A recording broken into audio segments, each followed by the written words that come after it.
Hi, I'm Lynette and welcome. Today I'm going to be talking about 5 brands that are on the downturn.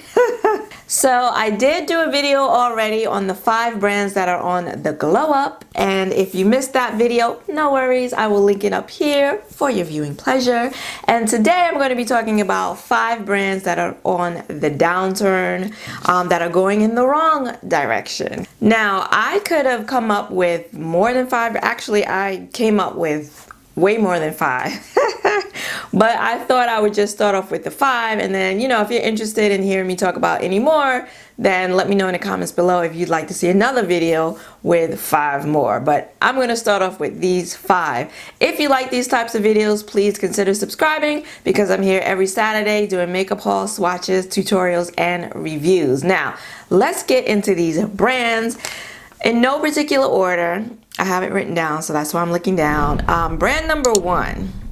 I'm going to start off with the one that is the most popular and the easiest punching bag right now, and it is Urban Decay.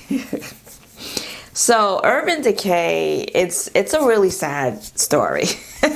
Urban Decay used to be it. They were like the it brand. They were the edgy brand. They were the ones that were doing exciting stuff, doing things, it's especially in terms of eyeshadow palettes, doing things other mainstream brands were not doing. And yeah, they were really exciting back in the day.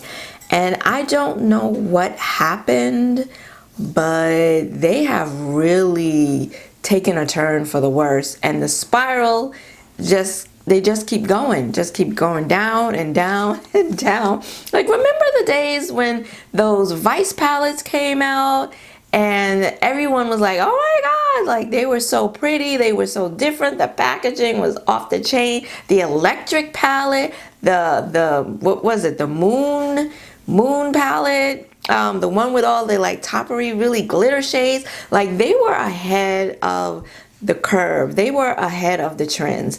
And now, not only are they not following the trends, they're just like they have lost track of the road. They have gone off into the woods and they don't know where the hell they are or where the hell they're going. It doesn't seem like it anyway. That Prince collaboration, I mean, I'm not even gonna talk about that because it was so blasphemous. Like, I can't even, like, and clearly the people that came up with that were not fired, because then came that Naked Cyber palette. When that palette came out, the first thing I thought when I saw that color story was ash. That was a palette of ash. If you have any melanin in your skin, that palette was going to be ash for you. And apparently it was ash even for white women, because I saw reviews and they were saying that it had no pigment, like it wasn't showing up on them either.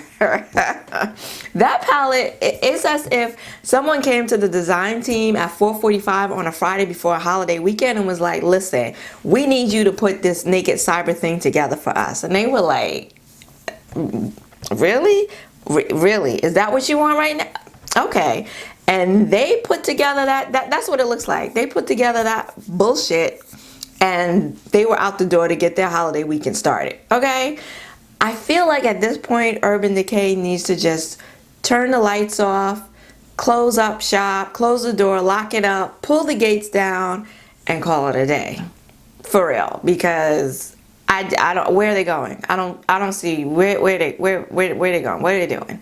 So, and I mean, I don't think people want to see that. I don't think people want to see them go out of business, because we're still rooting for them. We're still sort of kind of rooting for them, because we still remember what they were, who they were. They've forgotten who they are. So I don't know how long, though, you can hold on to who they once were. Like, they were good once, I don't know how long people are going to continue to hold on to that memory if you keep putting out shit. So I kind of feel like this year is really going to be important for them. If they're not going to put out good eyeshadow palettes, then they need to put out some good complexion products, something. They're gonna have to put out something, because I feel like patience is run thin with them, and one more catastrophe and I just don't, I think people are gonna give up on them for good and just call it a day. So we shall see. Brand number 2 that's been on a downturn, and that's KVD Vegan Beauty. Is that what it's called now? Is it still called that? Because who knows? Who knows? After Homegirl had to pack up and leave, they gone on to this vegan, environmentalist, you know, zero carbon footprint kind of thing, which is fine. But I'm gonna be honest. I have to be honest. Coming from what those eyeshadow palettes, and again, I'm talking about eyeshadow palettes because that's my thing. What those, and that's what I purchased KV back when it was KVD Beauty. That's what I purchased from that brand, the eyeshadow palettes, right? Coming from what they used to be, the design, the packaging, the thought and care that went into the design and packaging, to what they are now, it's night and day. Like, it's not even, we're talking about 2 totally different brands, which we should be, right? Because she's no longer part of it. But the direction they've gone in is just like the packaging. That last palette, I don't even remember the name of it. That last palette they put out, I saw it in Sephora. It looked cheap in photos. It looked cheap in person. It just, and it was like totally recyclable. You could recycle the whole thing. And I don't know if that's why it looked so cheap, but it looked cheap. And then the palette itself, the color story was just completely unappealing. And they came out with this, what was it, this apple balm or apple foundation that went viral on TikTok. But then when people bought it and actually started using it, not just for a TikTok, a 10-second TikTok video, actually started using the product, a lot of people were like, this isn't working. So now they're coming out with a concealer. And, you know, people seem to be excited to see what it's going to be like. And I'm not interested, but we'll see how it goes. But for right now, they really need to, like, change the name. Let's start with that. Let's just change the name altogether. Something people can remember. And then you gotta find a direction. Change the name and then figure out what exactly you want to do. It's okay if you want to be vegan and all of that, but you can't just be vegan. You've got to do something a little interesting. You've got to be a little interesting. That can't be all that you're bringing to the table at this point. So we shall see what happens. But for right now, in my opinion, they are on a downward spiral. And I'm not seeing anything to suggest that that's going to change in 2022. But the year is still young, so we shall see. Brand number 3 that has really been on the downturn is Dose of Colors. Now, Dose of Colors, when they first came out, their whole big thing was their liquid lipsticks. And they do liquid lipsticks very well. Their formula for me is one of my favorites, right? I have quite a few in my collection and love their liquid lipstick formula, love the shades, love the feel, just love the package, love it all, just love it all. And then they started doing eyeshadow palettes. I did buy their very first eyeshadow palette, which I was thinking about decluttering in my recent eyeshadow palette collection declutter video. If you haven't seen it, I'll link it up here for you. But I held on to it because it's a pretty palette. And I know that they've come out with palettes since then. They've come out with lipsticks. I don't think I own any of their lipsticks. No.